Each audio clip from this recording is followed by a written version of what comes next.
گھر جو رکھا ہے نا, گھر یہ جانوروں کو بھی دیے ہیں. بہت سے جانور گھر بنا کے رہتے ہیں. شیر کی کچھار ہوتی ہے, وہ شکار کر کے آتا ہے ادھر ادھر, دہشت گردی کر کے آ کے جب سکون سے بیٹھنا ہوتا ہے جہاں اس کو کوئی چیتا بیتا چھیڑے نہیں, تو اس کے لیے کہاں داخل ہو جاتا ہے وہ, اپنی خود ہی بول لیا کریں تاکہ وہ کچھار میں داخل ہو جاتا ہے. سانپ جب خطرہ محسوس کرتے ہیں کہاں گھستے ہیں, بل میں. اور اگر وہاں سانپ نہیں بیٹھے ہوئے, اس کو تانے دینے کے لیے بیٹھی ہوئی ہو, وہ بل میں گھسے گا؟ بولو بھائی, نہیں جائے گا. وہ سانپ بل میں گھس کے آتا اس لیے کہ یار یہاں یہ اپنا ٹھکانا ہے, سکون ملے گا, یہاں آرام سے تمیز سے زندگی گزاریں گے, جب بھوک لگے گی یا کوئی مسئلہ ہوگا باہر نکلیں گے, انجوائے کریں گے. یہ سکون کی جگہ ہے. چوہے اپنے بلوں میں گھستے ہیں. بلیاں بھی گھر بناتی ہیں اپنا ٹھکانہ. جب بچوں کی پیدائش کا وقت آتا ہے بلی کی, تو وہ کوئی سوٹیبل جگہ تلاش کرتی ہے جہاں اپنے بچوں کی اچھی طرح سے تربیت کر سکے. بلوں کے خطرات سے انسانی نما بلے بھی اس کو پریشان نہ کریں, اور جو سچی مچی کے بلے ہیں وہ بھی پریشان نہ کریں. تھوڑے تمیز سے. خرگوش بھی ایسا ہی کرتی, خرگوش کی جو مادہ ہے وہ بھی ایسا ہی کرتی ہے. وہ تو باقاعدہ ڈیکوریٹ کرتی ہے اپنے گھر کو. جب بچے دینے کا وقت آتا ہے تو اپنے جسم کے بال نوچ کے کارپیٹ کی طرح زمین پہ بچھا دیتی ہے, ٹیمپریچر مینٹین رکھتی ہے, بہت کچھ کر کے اس کو پتا ہے میرے بچے یہاں سکون, اطمینان اور امن اور شانتی کے ساتھ پلیں گے. تو بھائی جو انسان جو تہذیب میں سب سے آگے ہے, گھر اس کی بھی ضرورت ہے. جعل لکم من بیوتکم سکنا, اللہ نے قرآن میں کہا اللہ کی نعمت ہے کہ اس نے تمہارے گھروں کو ٹھکانہ بنایا, سکون کی, مسکنت کی, رہنے کی جگہ بنایا. پرندوں کے گھونسلے ہوتے ہیں, سارا دن آؤٹنگ کر کے, جاب کر کے, شام کو اپنے گھونسلے کی طرف لوٹتے ہیں. اب چڑا آیا شام کو اپنے گھونسلے کی طرف, چڑیا نے منہ بنا کے رکھا ہوا ہے وہاں پہ, تمیز سے بات ہی نہیں کر رہی ہے. کبوتر آیا 12 گھنٹے کی ڈیوٹی, کبوتروں میں 12 گھنٹے کی, ان کے یہاں لیڈیز بھی جاب کرتی ہیں کبوتروں میں.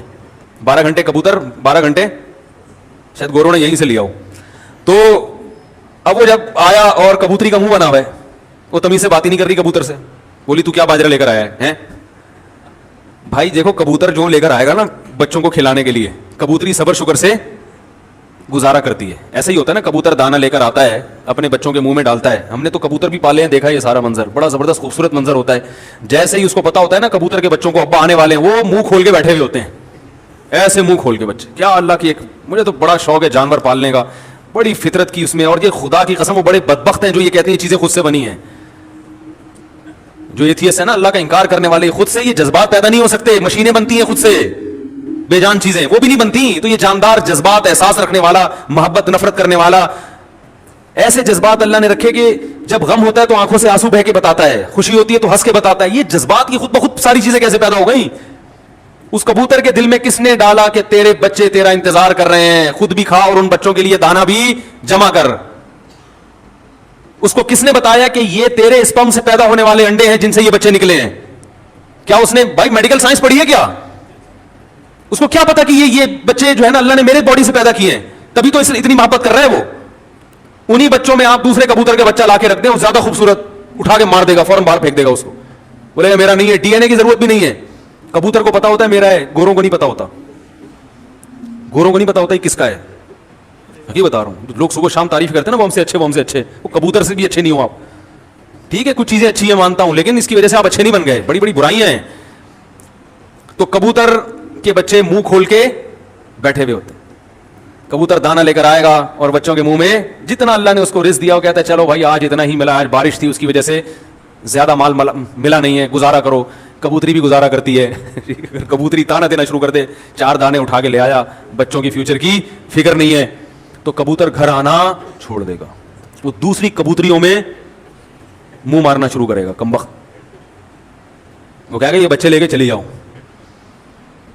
تو جانوروں کا تو اللہ نے سسٹم بنا دیا, نہ کبوتر کبوتری کو تانا دے گا, کبوتری بھی جاتی ہے دانے لے آتی. کبوتر کہتا ہے بھائی بچوں کی ماں ہے, مجھ سے یقیناً یہ خیر خواہ ہوگی, کیا خیال ہے. اور وہ کبوتری بھی کہتی ہے بچوں کا باپ ہے, اگر اس کو آج دانا پانی کم ملا ہے تو بھائی قدرت کی طرف سے ایسا انتظام ہوگا, کوئی بے روزگاری کے تانے نہیں دیتی. ٹھیک ہے نا.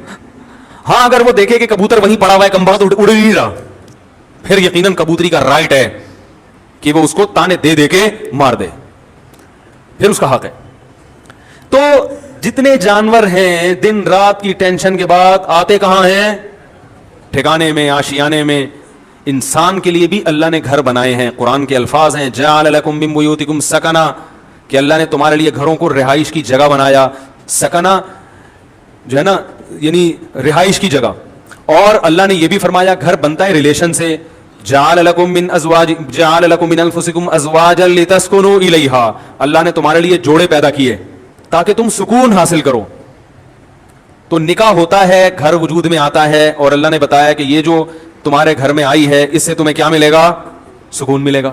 تو پتہ چلا یہ تو سارا پروسیس ہے کس کے لیے؟ سکون کے لیے بھائی. اور ہمارے ہاں زیادہ تر ٹینشنوں کے واقعات گھروں کے ہوتے ہیں. جن کے گھر نہیں ہیں وہ سکون سے ہیں, اور جن کے گھر ہیں وہ ڈپریشن کی گولیاں کھا رہے ہیں. تو اس کا مطلب معاشرے میں کوئی بہت ہی الٹا کام ہو رہا ہے جو بالکل فطرت سے ہٹ کر ہے. کیا ایسے یار کیوں سمجھ میں کیوں نہیں آ رہا؟ دیکھو روٹی پیٹ بھرنے کے لیے ہے نا, روٹی سے پیٹ نہیں بھر رہا, مطلب وہ بہت ہی کچھ ایسا چیز آپ نے کھائی بھی ہے, یا کچھ ایسا لائف اسٹائل ہے کہ آپ کا تو میدا ہی الٹا کام کر رہا ہے.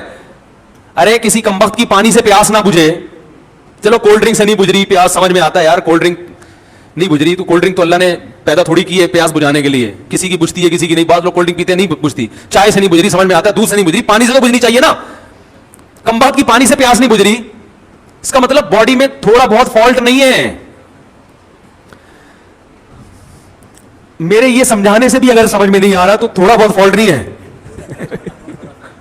اتنی اچھی مثال دے کے بھی اگر سمجھ میں نہیں آ رہا تو میرے بھائی جن کی نہیں آ رہا, یہاں تھوڑا سا فالٹ بہت بڑا فالٹ ہے, بہت بڑا فالٹ ہے. میں نے وہ بیان ریکارڈ کروایا تھا نا کہ عورتیں بچے پیدا کرنے سے صحت اچھی ہوتی ہے, خراب نہیں ہوتی. وہ پورا میں نے پورے ڈاکٹروں کی رپورٹیں بھی پیش کر دی جو نوبل پرائز ڈاکٹر ہیں یو کے کہ عورت کا حمل روکنے سے بیڑا غرق ہوتا ہے, موٹاپا آتا ہے. اس میں بھی میں نے یہی دلیل دی کہ جو چیز نیچر ہے وہ صحت کے لیے اچھی ہوتی ہے, خراب تھوڑی ہوتی ہے. وہ میں نے کل اپنا کلپ دیکھا, اس کے نیچے جو لوگوں نے الٹی سیدھی باتیں کی ہیں. ارے تم دلائل کو نہ سمجھنا چاہتے ہو نہ ماننا چاہتے ہو, تم انگریز کے پٹھو ہو, کمبختوں, تم ہلاتے رہو ساری زندگی. تمہارے اندر, آپ کو نہیں کہہ رہا جو اس نے کمنٹس کیے تو اس کو کہہ رہا ہوں, تمہارے اندر سوچنے سمجھنے کی صلاحیتیں ختم. تمہیں جو لائن پہ لگا دیا نا 2 بچے تو بس تم اس میں لگے رہو, اب برباد کر دو اپنی بیویوں کی صحت بھی, اپنی صحت بھی, اور اپنا خاندان بھی تباہ کر دو.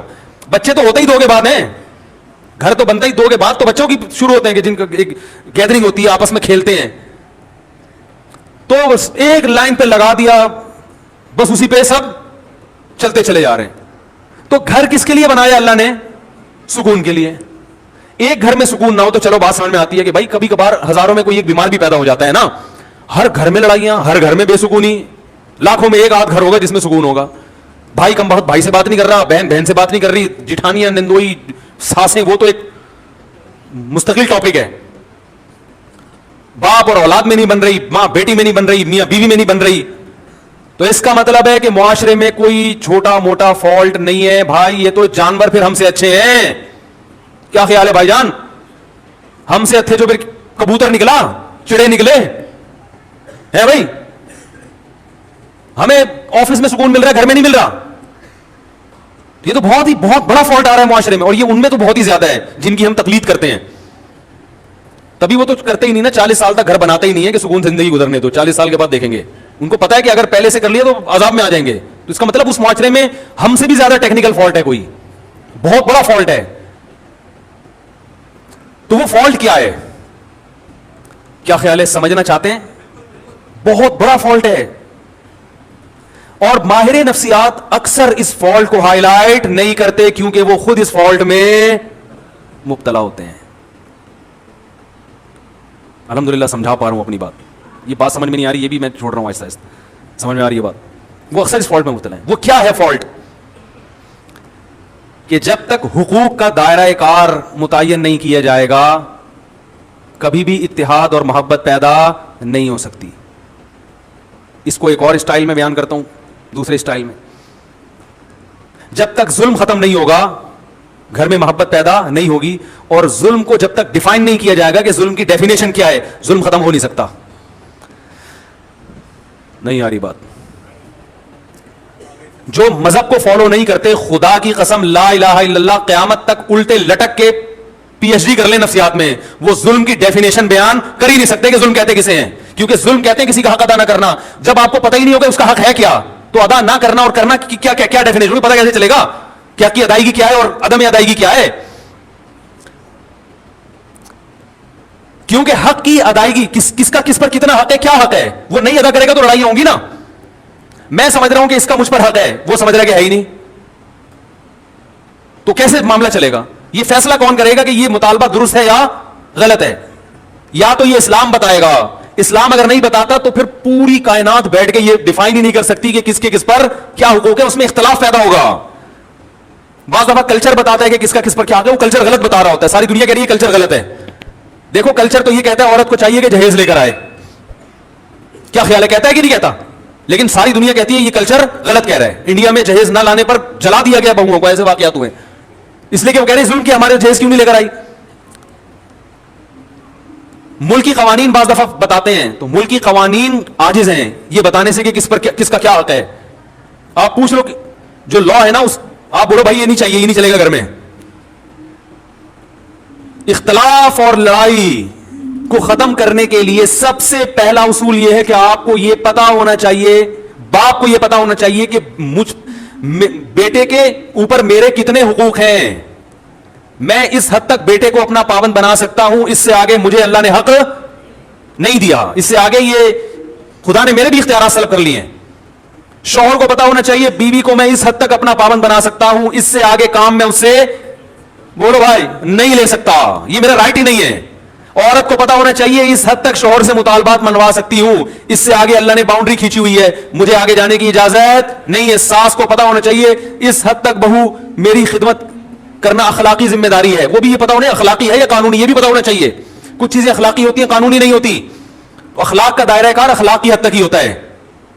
ارے پڑوسیوں کی کو پوچھنا اخلاقی ذمہ داری ہے نا, آپ نہیں پوچھ رہے تو کیا وہ کیس کر سکتے ہیں آپ کے خلاف؟ بھائی حدیث میں آتا ہے کہ وہ شخص مومن نہیں ہے جو خود پیٹ بھر کے کھائے پڑوسی بھوکا سوئے. لیکن آپ پیٹ بھر کے کھا رہے ہو, پڑوسی بھوکا سو رہا ہے, گناہ ملے گا قیامت میں, لیکن اس بیس پہ پڑوسی آپ کے خلاف کیس نہیں کر سکتا, لڑ نہیں سکتا آپ سے. وہ حدیث میں تو آتا ہے تو پیٹ بھر کے کھا رہا ہے اور جو نا میں بھوکا ہوں گریبان پکڑ لیا, تو یہاں ظالم کون ہوگا؟ وہ پڑوسی ہوگا. بھائی اخلاقی ذمہ داری ہے کہ آپ پیٹ بھر کے کھا رہے ہو, لیکن آپ کی ہے, اس کی نہیں, وہ نہیں مطالبہ کر سکتا. کچھ چیزیں اخلاقی ہیں, لیکن ہمارے ہاں کس کا کیا حق ہے یہ یونیورسٹیوں میں نہیں پڑھایا جاتا. ماہر نفسیات کو پتہ ہی نہیں ہوتا کہ حق کیا ہے, تو بیچارہ گائیڈ کیسے کرے گا؟ ہائے ہائے کیسے سمجھائیں. ماہر نفسیات بیچاروں کو پڑھا ہی نہیں ہوتا, اسلام پڑھیں گے تو پتا چلے گا نا. انہیں تو گورے کو پڑھا ہے, گورے کو خود نہیں پتا, وہ اپنے گھروں میں سکون پیدا کر لیا. یہ نفسیات پڑھ کر آ رہے ہیں جرمنی کی یونیورسٹیوں میں, اور وہاں سے سیکھ رہے ہیں کہ گھروں میں جوڑ کیسے پیدا ہو.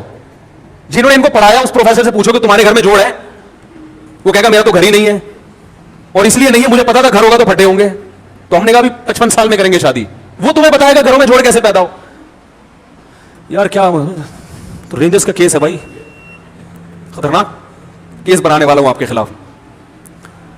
سارے مسائل یہاں سے کھڑے ہو رہے ہیں, گھروں میں جھگڑے لڑائی, دفتروں میں. بھائی آپ کو پتہ ہی نہیں ہے کہ میں کہاں تک جا سکتا ہوں. دیکھو فوج میں پھٹے کم ہوتے ہیں, پولیس میں بھی, تھانے میں پھٹے کم ہوتے ہیں. وجہ اس کی یہ ہے کہ ایک رنگ روٹ کو پتا ہے کہ آفیسر کی بات میں نے ماننی ہے, کن باتوں کو ماننا ہے اور کون سی بات ایسی ہے جو میرے اوپر لازم نہیں ہے. اگر کوئی آفیسر میرے سے گھر سے پوچھا لگوانا شروع کر دے تو یہ میرے اوپر, اور آفیسر کو پتا ہے کہ میں نے یہ شروع کر دیا تو میرے خلاف کیس بھی ہو سکتا ہے. تو پھٹوں کا ریشو فوج میں پولیس میں سب سے کم ہے, کیونکہ قانون ہے, ان کو لکھا ہوا ہے کہ یہ ذمہ داری ہے. دفتروں میں بھی پھٹے اکثر کم ہوتے ہیں, کیونکہ باس کو پتا ہے کہ یہ امپلائی میرا کتنا تابع ہے, اس کو تنخواہ اس چیز ریٹرن میں لکھا ہوا ہوتا ہے کہ بھائی تجھے اس چیز کی تنخواہ مل رہی ہے, تو نے اتنے بجے آنا ہے, یہ کام کر کے دینا ہے, کرے گا تو میری بلا سے تو شکل کا اچھا ہے برا ہے بھائی, تجھے ملیریا ہے, تجھے ٹی بی ہے, تجھے کیا ہے, تو نے پولیو کی ویکسینیشن کروائی بھی ہے کہ نہیں کروائی بھی, مجھے میری ہیڈ ایک نہیں ہے. یہی ہوتا ہے نا بھائی, یہ کام ہے, یہ کر کے دو گے تو تنخواہ ملے گی, نہیں تو پتلی گلی سے نکلو. اس لیے وہاں بھی پھٹوں کا ریشو کیا ہے, وہاں پھٹے ہوتے ہیں غیبتوں کی وجہ سے. وہ باس وہ دیکھو وہ چمچا بنا ہوا ہے, اس کو تنخواہ بڑھا دی ہم کیونکہ ایمانداری سے کام کر رہے ہیں, ہماری تنخواہ نہیں بڑھ رہی. یہ اتنے اور بھی باتوں کی حد تک ہوتا ہے, ایسا نہیں ہوتا کمپنی بند ہو جائے پھٹوں کی وجہ سے. صرف باتیں کریں گے, وہ تو شوق ہے مسلمانوں کو باتیں کرنے کا, کیونکہ کام وام تو ہوتا ہے گورنمنٹ کے اداروں میں زیادہ ہوتا ہے نا, کیونکہ وہاں تو کام ہی نہیں ہوتا, تو باتیں کر کے ٹائم پاس کرنا ہوتا ہے. لیکن گھروں کے جو پھٹے ہوتے ہیں وہ خطرناک, چاقو نکل آتے ہیں, چھریاں نکل آتی ہیں, 2 سال تک بھائی سے بات ہی نہیں کر رہا, طلاقیں ہو جاتی ہیں, بچے رل جاتے ہیں, ڈپریشن میں چلے جاتے ہیں. ہم نے نہیں دیکھا کوئی باس کی وجہ سے ڈپریشن میں گیا ہو. ایسے میاں بہت دیکھے ہیں جو بیوی کی وجہ سے, عورتیں شوہر کی وجہ سے, بہویں ساس کی وجہ سے, ساس اپنی ساس کی وجہ سے.